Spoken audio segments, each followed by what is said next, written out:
eso me sentenciaron, porque yo soy un cristero. En el primer cuadro del siglo pasado, México estaba pasando por una serie de conflictos que se venían arrastrando desde la Revolución.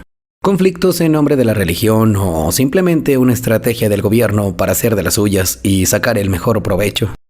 Aquí te traigo 15 interesantes puntos para entender mejor la guerra cristera en México. Un conflicto que separó aún más la religión del Estado, con graves consecuencias. O al menos, eso cuenta la historia. Para entender en qué momento de la historia nos estamos parando, es preciso contar cómo venía la seguidilla de conflictos bélicos en el país. Como decíamos al comienzo, es imposible pasar por alto que antes de que estallara este conflicto, allá por 1926, aún estaba muy fresca la Revolución Mexicana. En ese proceso, que marcó el fuego al país, empezaron a surgir claras tendencias anticlericales, es decir, sectores que se oponían a que la Iglesia tuviera un gran grado de influencia en las decisiones políticas y en la vida social cotidiana. Pero decimos que la cristera fue la penúltima guerra porque años después, en 1952, se desarrolló la llamada Guerra Sucia, caracterizada por una fuerte represión militar contra grupos opositores. Pero esa ya es otra historia. De rodillas adorando a Jesucristo. Al ser muy cercana en el tiempo, la revolución y la cristiada tuvieron algo de relación entre sí. La rebeldía en muchos sectores de la sociedad seguía a flor de piel y pareciera cuestión de pocos años, hasta que algún evento encendiera la mecha del siguiente conflicto. Producto de la revolución, se sancionó la Constitución de 1917, que establecía una legislación particularmente restrictiva en materia religiosa, y sería la antesala perfecta. Además, otro de los puntos de inflexión tuvo lugar el 14 de noviembre de 1921, cuando un atentado a la antigua Basílica de Guadalupe generó el rechazo de los feligreses y el primer empujón a levantarse en armas. Pero lo que verdaderamente agitó las aguas fue el ascenso al poder de un presidente que gobernaría entre 1924 y 1928 y llevaría al extremo lo que ya sugería en la Constitución. Plutarco Elías Calles trabajaba como cantinero de un hotel en Guaymas, pero pertenecía a una familia terrateniente que había ido perdiendo poder. Lo que nadie imaginaba es que lo recuperaría hasta convertirse en presidente del país. Según se dice, era ateo, y también se lo relacionaba con la masonería. La ley que llevó el apellido del presidente fue la gota que derramó el vaso. Esta ley redujo el número permitido de sacerdotes, estableció restricciones a la religión, pero sobre todo impuso duras penas para quienes no la cumplieran, que incluyeron persecución y ejecuciones. Todo abonó a un clima de hostilidad hacia el cristianismo que se tornó cada vez peor y acabó desbordando la frágil paz social. Como si la ley no fuera suficiente, en algunas regiones de México las cosas se pusieron más tirantes. Los gobernadores de Tabasco, Chihuahua y Tamaulipas establecieron restricciones extras, como que la iglesia tuviera el mínimo número posible de presbíteros o la prohibición de que personas de origen extranjero pudieran ser sacerdotes en estas regiones. Así, las cosas se fueron haciendo cada vez más difíciles para la práctica religiosa. Pero las autoridades eclesiásticas pronto responderían. Hubo muchas reacciones iniciales por parte de los religiosos. Un llamado a dejar de pagar los impuestos y así boicotear las economías locales. Una junta de más de 2 millones de firmas y hasta la suspensión masiva de la compra de billetes de lotería. Pero estas acciones no parecían hacer mella para que el gobierno cambiase su postura en torno a la religión y fue entonces cuando surgió la verdadera chispa de una rebelión generalizada. El mapa comenzó a complejizarse a medida que en distintos sectores los campesinos católicos se organizaban. En esa primera fase se destacaron zonas como Guanajuato, Jalisco, Querétaro, Aguascalientes, Nayarit, Colima, Michoacán, San Luis Potosí y la península de Yucatán. En cada punto la reivindicación era la misma: libertad de culto en todo el país. Sus lemas eran «Viva Cristo Rey» y «Viva Santa María de Guadalupe». Y entonces fue cuando las armas empezaron a llegar.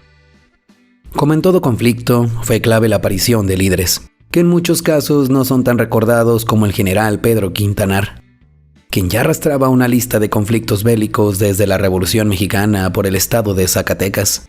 De estos personajes fueron más de 200, y entre ellos destacan el comandante en jefe Enrique Gorostieta Velarde en Jalisco, el general Jesús Degollado Huízar en Michoacán, Aristeo Pedrosa en los Altos de Jalisco, y Victoriano Bárcenas y Lauro Rocha en Guerrero, cada uno comandando y liderando distintas zonas del país, especialmente en el área del Bajío. Aquí ya comenzaban los reclutamientos.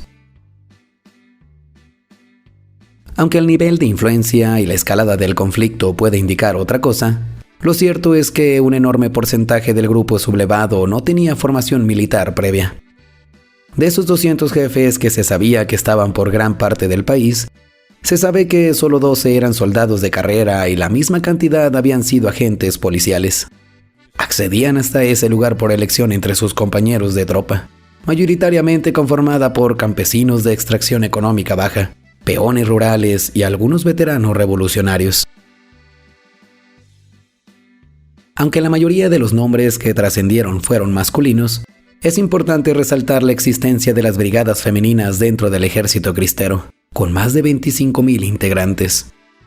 Sus principales tareas eran logísticas, conseguir dinero, comida, refugio y medicamentos, fundamentales para sostener el conflicto y a sus combatientes por el tiempo que demandara la contienda.